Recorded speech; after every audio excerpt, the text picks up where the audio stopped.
আসসালামু আলাইকুম রহমতুল্লাহ। দর্শক সকলকে জানাচ্ছি নিউজ চ্যানেলে হাঁসের খামার অ্যান্ড হ্যাচারির পক্ষ থেকে আন্তরিক শুভেচ্ছা। দর্শক, প্রত্যেকটা ব্যবসাতেই অনেকেই বলে প্রত্যেকটা ব্যবসাতে কিছু কিছু নাকি গোপন তথ্য থাকে, অনেক কিছু গোপনীয়তা থাকে। এটা আমরাও দেখেছি। আমাদের যে নিউজ চ্যানেলে হাঁসের খামার অ্যান্ড হ্যাচারির দীর্ঘদিনের যে অভিজ্ঞতা, দীর্ঘদিনের জার্নি, আমরা যে এই পর্যায়ে আজকে এসে পৌঁছাইছি বা আমাদের প্রতিষ্ঠানটা এই পর্যায়ে দাঁড়াইছে, এর পেছনে কিন্তু অনেক ত্যাগ, অনেক তিতিক্ষা, অনেক কিছু রয়েছে। আমরা কিন্তু নিউজ সোনালী হাঁসের খামার অ্যান্ড হ্যাচারি আমাদের যে পেজটা রয়েছে বা আমাদের যে ইউটিউব চ্যানেল রয়েছে, সেখানে কিন্তু আমরা সবসময় অথেন্টিক তথ্য, অর্থাৎ আমরা যেগুলা সমস্যাগুলো ফেস করেছি, যেগুলো সমস্যার সম্মুখীন হয়েছি, সেই সমস্যাগুলো যাতে অন্য খামারির না হয়, সেই তথ্যগুলো কিন্তু আমরা সবসময় তুলে ধরি। আমরা কিন্তু গোপনীয়তা কোনো সময় রাখি না। বিশেষ করে আমার বাবা সবসময় বলেন যে হচ্ছে কি, কখনো কোনো কিছুতে গোপনীয়তা রাখবে না। গোপনীয়তা রাখলে হয় কি, আপনি হয়তো একটা জিনিস জানেন বা অন্যকে শিখাতে চাচ্ছেন না, তার ফলে কি হবে? আপনার কি খুব বেশি লাভ হবে? অবশ্যই না। আপনার কাছ থেকে, আমার কাছ থেকে যদি একজন ভাই কোনো কিছু জেনে উপকৃত হয়, তখন কি উনি উনি নিজেও একটা ভালো উদ্যোক্তা হবে।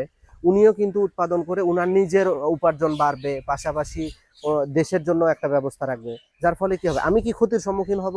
অবশ্যই নয়। এটা ভুল ধারণা মানুষের। আমি সেই ধারণার পরিপ্রেক্ষিতে আপনাদের একটা কথা বলছি। আমরা যখন হাঁস পালন করতাম আগে, মানে এখন থেকে ৪-৫ বছর আগে, তখন আমাদের হাঁসের খামারে প্রতিনিয়ত প্রত্যেক বছরই মোটামুটি কম বেশি সমস্যা লেগেই থাকতো। হয়তো ডাক প্লেগ হইতো, বা হয়তো কলেরা হইতো, বা হচ্ছে বার্ড ফ্লু আক্রান্ত হইতো, বা অন্য কোনো সমস্যা দেখা দিত। আমরা কিন্তু হাঁসটাকে ঠিকমতো কন্ট্রোল করতে পারতাম না। এখন হয়তো বলতে পারেন, পাপ্পু ভাই এখনও কি আপনাদের সেম অবস্থা? না ভাই, এখন আমাদের সেম অবস্থা না। এখন আমরা অনেকটাই মানে ডেভেলপ করেছি নিজেদের, এবং আমরা এখন মাশাআল্লাহ আমাদের খামারে ওই রকম সমস্যাগুলো আর হয় না। এখন আপনাদের আজকে কয়েকটা পয়েন্ট বলবো কেন আমরা এরকম সফল হতে পেরেছি, তার পেছনে কারণগুলো কি কি। প্রথমত একটা কারণ হচ্ছে কি, পানির ব্যবস্থা। আপনাদের কিন্তু অনেকগুলো ভিডিওতে আমরা জানিয়েছি, হাঁসের ক্ষেত্রে কিন্তু পানির ব্যবস্থাটা অত্যন্ত অত্যন্ত অত্যন্ত গুরুত্বপূর্ণ। আপনি যদি বদ্ধ অবস্থায় হাঁস পালন করেন, তাহলে কিন্তু আপনার পানির ব্যবস্থাটা নিট অ্যান্ড ক্লিন থাকতে হবে এবং ভালো থাকতে হবে।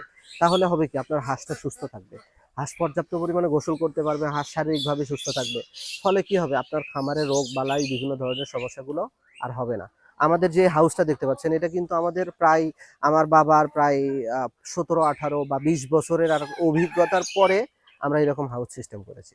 এখানে এই যে হাউসটা দেখতে পাচ্ছেন, এটা একদম পরিষ্কার পানি।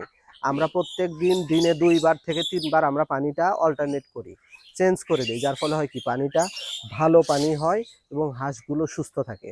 কারণ একটা পানিতে যখন একটা হাঁস 12 ঘন্টা বা 24 ঘন্টা বা একদিন বা 2 দিন যখন এক পানিতেই অল্প পানিতে গোসল করে, তখন ওই পানিটা নোংরা হয়ে যায়, ওই পানিতেই মলত্যাগ করে, ওই পানিটাই খায়। যার ফলে হয় কি, হাঁসের ভিতরে জীবাণুটা ঢুকে যায়, হাঁস অসুস্থ হয়ে যেতে পারে। এটা একটা বিষয়। দ্বিতীয় নাম্বার যে বিষয়টা, সেটা হচ্ছে কি, আমরা কিন্তু আগে আমাদের এত জায়গা ছিল না। বিশেষ করে যখন হাঁস রাখবেন, সেই সেক্ষেত্রে হাঁস রাখার জন্য প্রত্যেকটা হাঁসের ক্ষেত্রে মিনিমাম 5 থেকে 10 বর্গ ফুট জায়গা রাখতে পারলে সব থেকে বেশি ভালো। কারণ আপনার খোলামেলা জায়গা হবে, তখন হাঁস নির্বিঘ্নে চলাফেরা করবে, হাঁসের রোগ বালাই কম হবে। এটা 2 নাম্বার বিষয়। 3 নাম্বার যে বিষয়টা, সেটা হচ্ছে যে থাকার ঘরটা। হাঁসের ক্ষেত্রে প্রতিবন্ধকতার অন্যতম বড় কারণ হচ্ছে হাঁসের ঘর। আপনার ঘরটা যদি ভালো না হয়, আপনার ঘরে যদি পর্যাপ্ত পরিমাণে আলো বাতাস ঢুকতে না পারে, আপনার ঘরটা যদি নিরাপদ না হয়, অর্থাৎ দেখা যায় কি, অনেক সময় অনেক খামারির হচ্ছে যে শেয়ালের থাবা দেয়, বাঘ ঢাসা আসে, তারপর হচ্ছে বেয়াজি আসে, এগুলা এসে হাঁসের ক্ষতি করে। এটা কিন্তু খামারির লসের আরেকটা কারণ। একটা হাঁসের মূল্য আপনার ধরেন 500 থেকে 600 টাকা। তার মানে আপনার যদি একটা শিয়াল বা গাওরা এসে আপনার একটা হাঁস নষ্ট করে ফেলে, আপনার কিন্তু 500 টাকা নষ্ট হয়ে গেল। আপনারা একটা সারা দিনের মজুরি নষ্ট হয়ে গেল। সুতরাং এটা কিন্তু গুরুত্বপূর্ণ। সেক্ষেত্রে আপনারা স্থায়ী ঘর, আমরা কিন্তু স্থায়ী ঘরের ব্যবস্থা করেছি, এবং এই ঘরটাতে আলো বাতাসের ব্যবস্থা করেছি। এই যে এই বিষয়গুলোর ফলেই কিন্তু আমরা বর্তমানে মোটামুটি চেষ্টা করছি, আমরা ভালো মানের উদ্যোক্তা, বা আমরা আমাদের খামারে মোটামুটি ভালো লাভবান হচ্ছি। এই যে কি পয়েন্টগুলো অনেকেই দিতে চায় না, আমরা কিন্তু চেষ্টা করি আপনাদের এই তথ্যগুলো দেওয়ার।